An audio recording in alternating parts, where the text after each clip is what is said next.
आपको एक बात ये भी मैं बता दूं, अभी 18वीं सदी की बात है। 18वीं सदी में अमेरिका का सफ़र करने वाले एक साइंसदान ने एक नई चीज़ का इंकशाफ किया। अटलांटिक ओशियन में या समंदर के एक हिस्से में एक ऐसी जगह है जो बिल्कुल ही डार्क है, डार्क स्पेस उसको कहते हैं, यानी वहाँ रोशनी बिल्कुल नहीं, सूरज की एक किरण भी वहाँ नहीं आती, इतना वहाँ पर, इतनी वहाँ तारीकी है। ये कब? 18वीं सदी में, यानी आज से 200 साल पहले की बात है। उसने इंकशाफ किया, दुनिया को बताया, मैंने एक ऐसी जगह देखी, बहुत ही डार्क है, बहुत अंधेरा है। वो जब वापस आया तो उलमाए रब्बानी ने सूरह नूर की कुरानी आयतें पढ़ी। अल्लाह फरमाता है कि इज़ा अखरज यदहु लम यकद यराह व मन लम यजअलिल्लाहु लहू नूरन फमा लहू मिन नूर।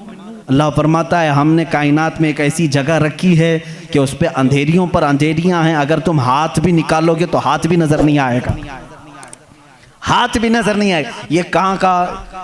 ये इल्मुल बहर जिसको कहते हैं, समंदरों का इल्म रखने वाला, जो पूरी जिंदगी समंदरों की खोज में लगा दिया, वो ला करके बताया। उसने सोचा मैं बहुत बड़ा तीर मारा हूं, लेकिन जब बताया कुरान पढ़ने वालों ने कि ये तो कुरान में है, अल्लाह फरमा रहा है एक डार्क स्पेस है कायनात में जहां तुम हाथ भी निकालोगे तो नहीं नजर आएगा, इतना डार्क है।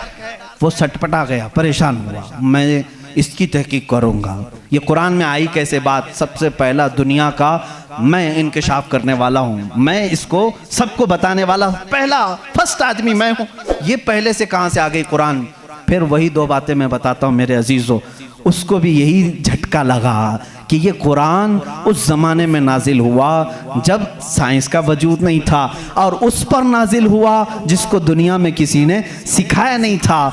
बाद में फिर उसने ये सोचा शायद हो सकता है प्रॉफेट मोहम्मद सल्लल्लाहु अलैहि वसल्लम समंदरों का सफ़र बहुत करते होंगे, उनके समंदरों के सफ़र में शायद कभी ये जगह आ गई होगी, इसलिए उन्होंने अपने मन से कुरान में ये लिख दिया होगा। उसने ये नतीजा निकाला। लेकिन दूसरे ही दिन उसे फिर बड़ा झटका ये लगा कि जब सीरत मुस्तफ़ा पढ़ा उसने, अल्लाह अकबर, हुजूर की 63 साला ज़िंदगी में आपने एक मर्तबा भी समंदर का सफ़र किया ही नहीं।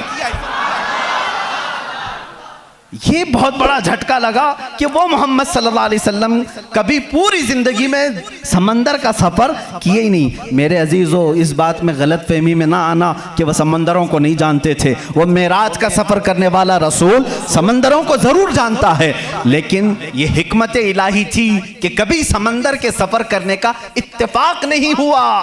अब उसे झटके भर झटका ये लगा जो कभी समंदर को गया ही नहीं, वो अगर अटलांटिक ओशियन में मौजूद डार्क स्पेस को बताता है तो जरूर वो अपने पेट से नहीं बता रहा है, वही उसको बताया होगा जिसने डार्क स्पेस बनाया है। यही अल्लाह रब्बुल इज्जत के वहदानियत की निशानियां हैं, उसके वजूद की निशानियां हैं। कुरान पढ़ो, इसमें बहुत सारी चीजें